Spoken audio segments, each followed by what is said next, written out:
올해 6월, 7월, 9월에 이스라엘, 그리고 11월에 스페인을 일주하는 열린다 성경 스터디 투어가 진행이 됩니다.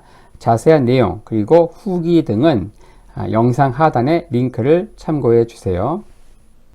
안녕하세요. 성막 성전절기 드라마 대본으로 읽는 성경입니다.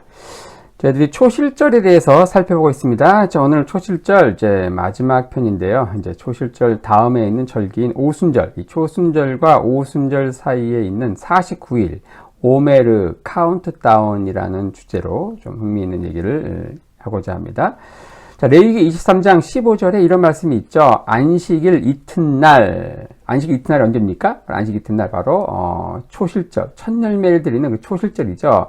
그 이튿날 곧 너희가 요제로 단을 가져온 날부터 이날 그 요제로 이 단을 가져온다. 이 보리단을 딱 베어 가지고 성전에 바친다. 자, 이날부터 숫자를 센다는 거예요. 세어서 7안식일, 7주의 안식일을 센다는 겁니다. 7주. 바로 77에 49, 49일 동안 이 하루하루를 센다. 그러니까 초실절 첫 열매를 바친 그 날부터 49일 동안 1, 2, 3, 4, 5, 6, 7, 8, 9 해가지고 49를 세는데, 그걸 뭐라고 하느냐. 이 가져온 요거 단을 이제 히브리어로 오메르라고 하거든요. 오메르. 그래서 이거를 이제 오메르 카운팅이라고 하죠. 근데 이제 제가 카운트 다운이라고 썼지만은, 우리가 이제 대입 수험생, 이제 마지막 남겨놓고서 D-Day 100 해서 D-Day 100, 99. 그래서 D-Day 1 이렇게 숫자가 내려가잖아요. 그래서 카운트 다운이지만 이건 사실은 오메르 1, 2, 3 올라가기 때문에 카운트 업이죠. 엄밀히 따지면 카운트 업이다. 어쨌든 초실절을 바친 날로부터 해서 7주 이 49일 동안 오메르 카운팅을 하게 되는데, 그 의미에 대해서 이제 오늘 좀 살펴보려고 하는 것이죠. 자, 이 기간, 이 7주 기간 동안 뭘 하는 것인가? 왜 카운팅을 하는가? 바로 이 시기는 굉장히 민감한 시기다. 즉, 한 해 농사가 흉년이냐 아니면은 풍작이냐, 그게 달려있는 결정적인 시기이기 때문에 이때 기도하는 마음으로 오메르 카운팅 하는 건데, 이 기간 동안은요, 비를 동반한 차가운 북서풍과 또 사막에 열풍을 동반한 뜨거운 남동풍이 교대로 교차해서 부는 아주 민감한 시기라는 겁니다. 이때 하루하루 이 카운팅을 하면서 마치 대입 수험생이 개수하듯 조마조마한 마음으로 오메르 카운팅을 한다. 그러니까 이 기간 동안에 바로 이 북서풍이 딱 불어요. 북서풍. 이 북서풍은 이 시기 대략 3분의 1 정도 익은 이 보리와 밀을 잘 익도록 도와줍니다. 이 북서풍이 불어야만 이 시기 3분의 1쯤 익은 밀과 보리, 그 안에 스타치, 즉 전분이 가득 차서 이게 익으면서 고개를 숙이게 되는 것이죠. 만약 이때 뜨거운 남동풍이 불게 되면 수확은 완전히 격감하게 된다는 겁니다.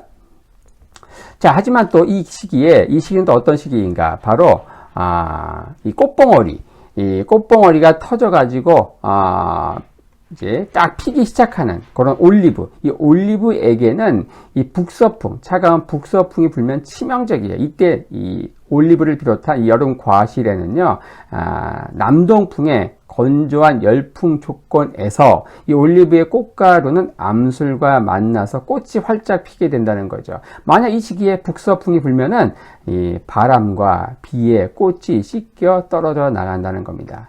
올리브를 비롯한 포도, 석류, 대추야자 이런 다 여름 과실 다 똑같은 상황이라는 거예요. 그러니까 이 보리와 밀과 같은 이런 그 곡식, 그리고 올리브를 비롯한 여름 과실 입장에서 어때요? 곡식은 차가운 북서풍이 불어야 좋은 것이고, 그리고 여름 과실 입장에서는 따뜻한 뜨거운 남동풍이 불어야만 좋은 상황이다. 이 시기에 이 농부의 마음은, 이 가나안 지역의 농부의 마음은 마치 집신장수와 우산장사 아들을 둔 그러한 이러한 사막의 뜨거운 남동풍이에요. 자, 그 다음에 이 시기에 이제 사막에 뜨거운 남동풍이 불어야만 이런 종려나무죠. 종려나무, 올리브, 꽃이 딱 피고 이렇게 하면 딱 좋은 거예요. 딱 사막에 뜨거운 남동풍이 불어야 된다. 그래서 이 시기를 보내는 가나안 농부의 마음은 집신장수와 우산장수 아들을 둔 어머니 심정과 비슷하다. 그러니까 어때요? 집신장수, 비가 오게 되면 어때요? 우산장사 아들에게 좋지만 집신장사 때문에 불안한 거고, 또 비가 안 오면은 또 이제 우산장사 아들 때문에 불안한 이런 마음, 노심초사하는 그러한 마음들.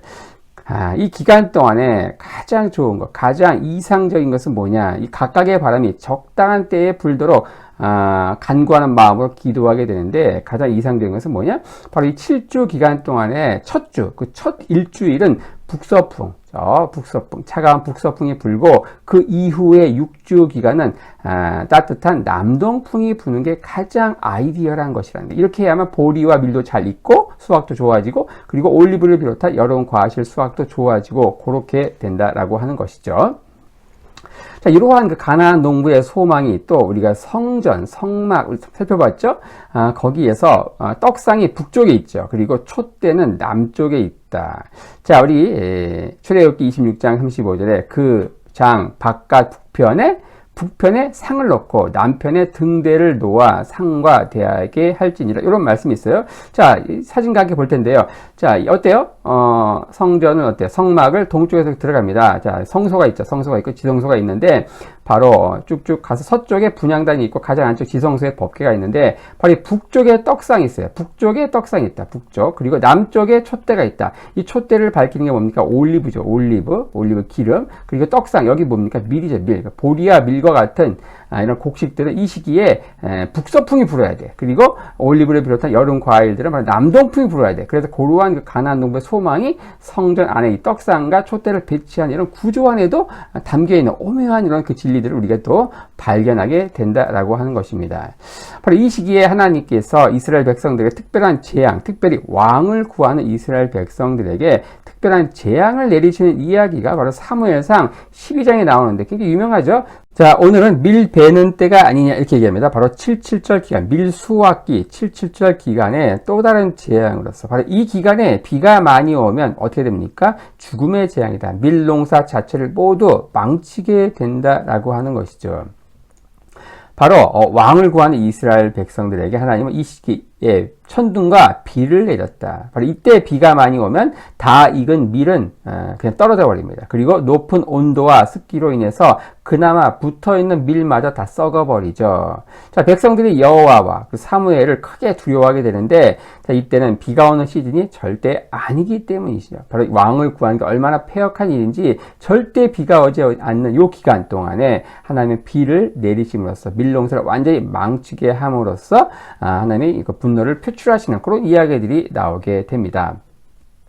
우리로 죽지 않게 해달라. 우리를 죽음으로부터 구해달라. Save us from the death. 이렇게 이야기하고 있죠. 한 해 농사 다 망치게 된 것입니다.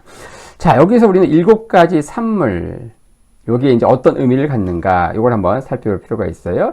가나안 지역을 대표하는 과실 가운데 밀, 보리, 바로 이 곡식이죠, 곡식. 그리고 5개, 석류, 무화과, 포도, 올리브, 대추야자, 요 5개의 과실이 있습니다. 바로 신명기 8장 7절 8절에 내 하나님 여호와께서 너로 아름다운 땅에 이르게 하시나니 그곳은 골짜기에든지 산지에든지 시내와 분천과 샘이 흐르고, 중요합니다.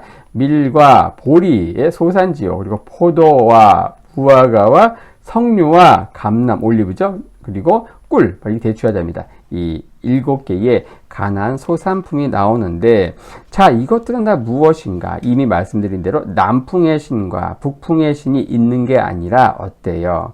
바로 자칫 가나안 사람들처럼 잡신, 이 다신을 섬기는 유혹에 빠뜨리기 쉬운 그러한 작물들이라는 거예요. 바로 유일신 하나님, 전능자 하나님만 바라보면서 그 하나님께 농경, 수확 이런 것들을 온전히 내어 맡길 때에만 수확이 가능한 그러한 작물들이다.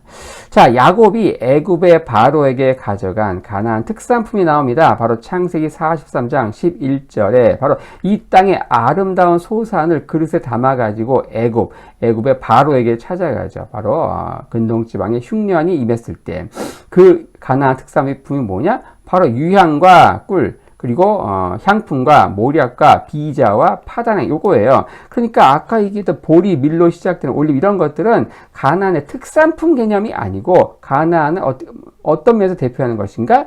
바로 하나님께서 이 작물을 통해서 이스라엘 백성들이 유일신 하나님, 이 하나님을 의지하는가, 절대 신뢰하는가, 그걸 테스트하는 작물이고, 또 이 작물의 수확물로만 어떻게 해요? 바로 초실절 예물로 바치게 했다는 겁니다.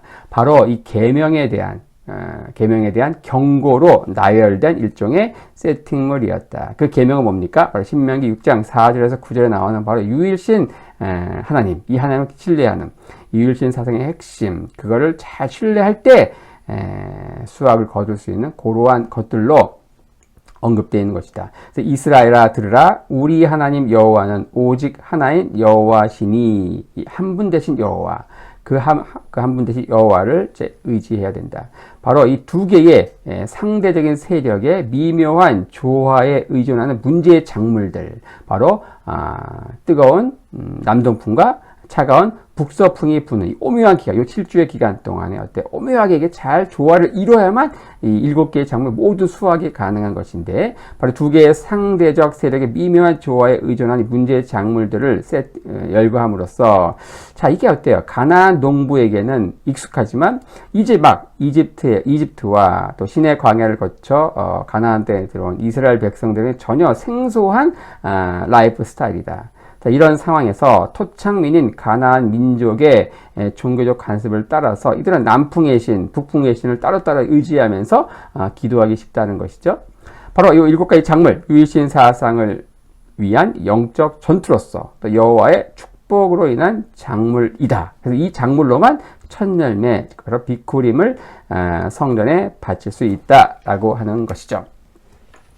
자, 이렇게 해서 오늘은 이 초실절과 6월절 사이에 요 49일 기간 동안에 오메르 카운팅, 오메르 1부터 오메르 49까지 카운팅 업 하는 기간 동안에 바로 두 개의 세력, 차가운 북서풍과 따뜻한 남동풍, 그 사이 오묘한 조화로서 수확이 가능한 7개의 작물, 뭐 이런 것들을 이제 신명기 6장에 나오는 그 유일신 사상과 연결지어서 한번 설명해 보았습니다.